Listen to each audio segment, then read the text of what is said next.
For Christmas, my son looked at me and said, "We're celebrating without you." He said it calmly, like he was talking about the weather. I smiled back, even though something inside me went very quiet. I remember where I was standing, right there in my small kitchen. The kettle was on, the clock was ticking, and the light from the window felt cold. I nodded my head like I understood, but my hands were shaking under the table. I am a father. I raised my son with my own hands. I worked long days, came home tired, and still made time for him. When his mother passed away years ago, it was just the two of us for a long time. We used to celebrate Christmas together. Nothing fancy, a small tree, simple food, and old songs playing softly in the background. He used to laugh a lot back then. I thought those memories meant something to him, the same way they meant everything to me. When he got married, I was happy for him. I told myself that families grow and things change. I tried to stay out of the way. I didn't want to be a burden. I wanted to be the kind of father who gives space. At first, everything felt normal. We talked often. He would call, sometimes visit. His wife was polite, quiet, always busy. I thought that was just her nature. Then, slowly, things began to change. Calls became shorter. Visits became rare. When I asked about holidays, the answers were always unclear. "Let's see," he would say, or "We'll talk about it later." I believed him every time. That Christmas morning, I woke up early. I sat at the kitchen table with a cup of tea, thinking about what I might cook. I checked my phone again and again. No message, no call. By afternoon, my phone finally rang. It was my son. His voice sounded distant, careful. "Dad," he said, "we already made plans." Then came the sentence I will never forget. "We're celebrating without you this year."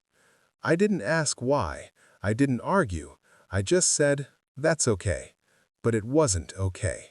Not at all. After the call ended, the house felt too big, too quiet.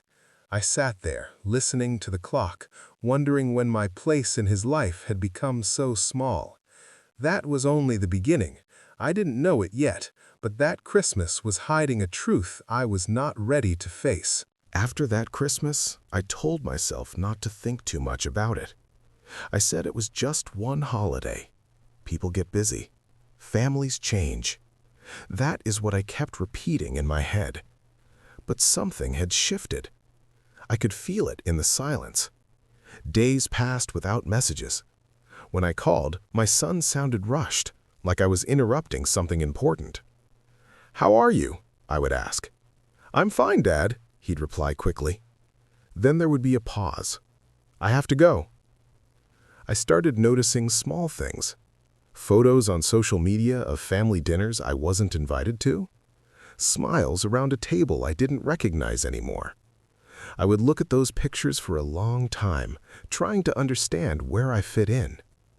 Once I asked him gently, "Did I do something wrong?" He laughed softly and said, "No, Dad, don't think like that." But his voice didn't sound convincing. It sounded practiced, like an answer he had given before. I began to feel like a visitor in my own family. When I did come over, conversations felt careful. Words were chosen slowly. Jokes stopped when I entered the room. His wife was polite, always polite. She would smile and ask if I needed tea, but her eyes never stayed on me for long. I felt like I was standing in the way of something unspoken. I stopped asking questions after a while, not because I didn't care, but because I was afraid of the answers. Sometimes silence feels safer than truth. At night, I would sit by the window. I would think about my wife, about how she used to say, "Talk to him, don't keep things inside." I wondered if I had been too quiet as a father, too understanding, too willing to step back. One afternoon, while sitting alone again at the kitchen table, my phone buzzed. It was a message, not meant for me. I stared at the screen, my heart beating slowly, heavily. I didn't open it right away. Some part of me already knew whatever was inside that message was going to change everything. I finally opened the message. My hands were steady, but my chest felt tight. It was a family group chat, one I had never been part of. They were talking about me, about my house, about what they thought was best for my future. One message said, "Dad won't understand." Another replied, "It's better if we decide for him." I read every word slowly, not because they were hard to understand, but because I needed time to accept them. Plans had been made without me, choices about my life, and I had not been asked even once. The kettle was boiling on the stove. I could hear it screaming, but I didn't move. The sound filled the kitchen, then faded as the water burned away. The house stayed quiet. Too quiet. I sat there for a long time, my phone resting in my palm, the screen glowing like it was waiting for a response I would never send. I didn't feel angry. That surprised me. I felt something heavier, like being slowly erased. I thought about all the years I had worked late, all the times I said yes when I wanted to say no, all the moments I stepped back so my children could step forward. And now, they had stepped forward without turning around to see if I was still there. When my son came by that evening, I didn't mention the messages right away. We sat at the table, the same table where my wife used to place dinner plates, the same table where I had just learned the truth. Finally, I said softly, "I saw the messages." He froze. His eyes dropped to the floor. He didn't ask how. He didn't deny it. "We didn't want to hurt you," he said quietly. That sentence stayed with me, because it hurt anyway. I nodded. "I just wish you had told me," I replied. My voice didn't shake, but something inside me did. He didn't answer, and in that silence I realized something painful and clear. Sometimes people choose comfort over honesty, even with the ones they love. That night after he left, I sat alone again. Rain tapped gently against the window, and for the first time, I allowed myself to feel it. The sadness. The truth. The next morning, the house felt different. Nothing had changed, yet everything had. Sunlight came through the kitchen window and rested on the empty chair across from me.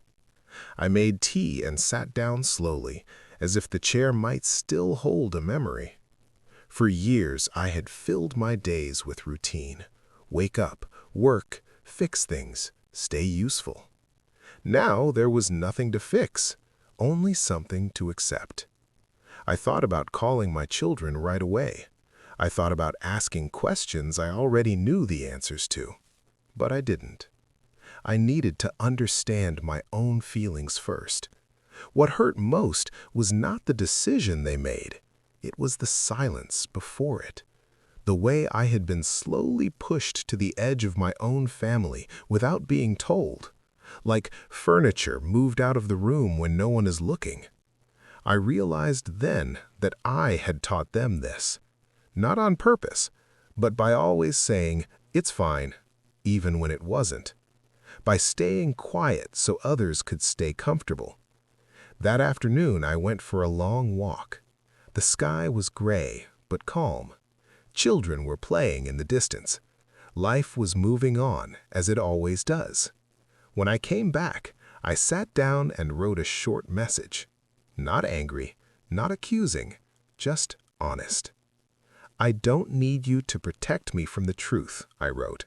"I only need to be part of the conversation." I didn't know how they would respond, but for the first time in a long while, I felt steady, like I had finally stood up without raising my voice. Later that evening, my phone rang. It was my daughter.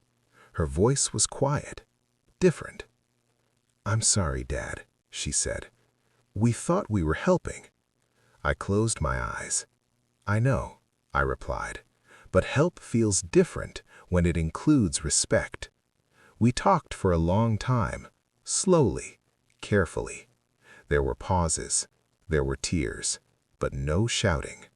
That night I slept better than I had in weeks, not because everything was fixed, but because something important had begun. I understood then that love does not mean disappearing, and being strong does not mean staying silent forever. Christmas morning came quietly. I woke up before the sun, the way I always had. The house was still. No laughter, no rushing feet, just the soft sound of the heater and my own breathing. For a moment, sadness returned, but it did not take over. It sat beside me, calmly. I made myself breakfast and stood by the window with a warm cup in my hands. Outside, the street looked peaceful. Lights glowed in windows up and down the road. Other families were starting their day. Later that morning, my phone buzzed. A simple message. "We're thinking of you, Dad." It was not an invitation. It was not a perfect ending. But it was a beginning. I replied with a heart and a short message of my own. "Enjoy the day. I love you." And I meant it, not from weakness, but from strength. That afternoon, I went to the small park near my house. I sat on a bench and watched people pass by. Parents holding hands with children, older couples walking slowly together. I realized something important there. Family is not just about being included in events. It is about being seen. And sometimes, being seen starts with seeing yourself. For many years, I believed my role was to stay quiet, to make things easier for others, to accept decisions made without me. But silence, I learned, is not always kindness. Sometimes it teaches people how to leave you out. That does not mean anger is the answer. It means honesty is. When evening came, I returned home and turned on a soft light. I played gentle music and cooked a simple meal. It was not the Christmas I had imagined, but it was peaceful. And peace matters. I do not know what next Christmas will look like. Maybe we will sit at the same table again. Maybe things will still feel different. But now, I know this. My place in my family does not come from waiting quietly. It comes from speaking gently but clearly. If there is one lesson I want to leave you with, it is this. Love grows best where truth is welcome, and every heart, no matter how old, deserves to be heard. I am still a father, still learning, still hoping. And this time, I am not invisible.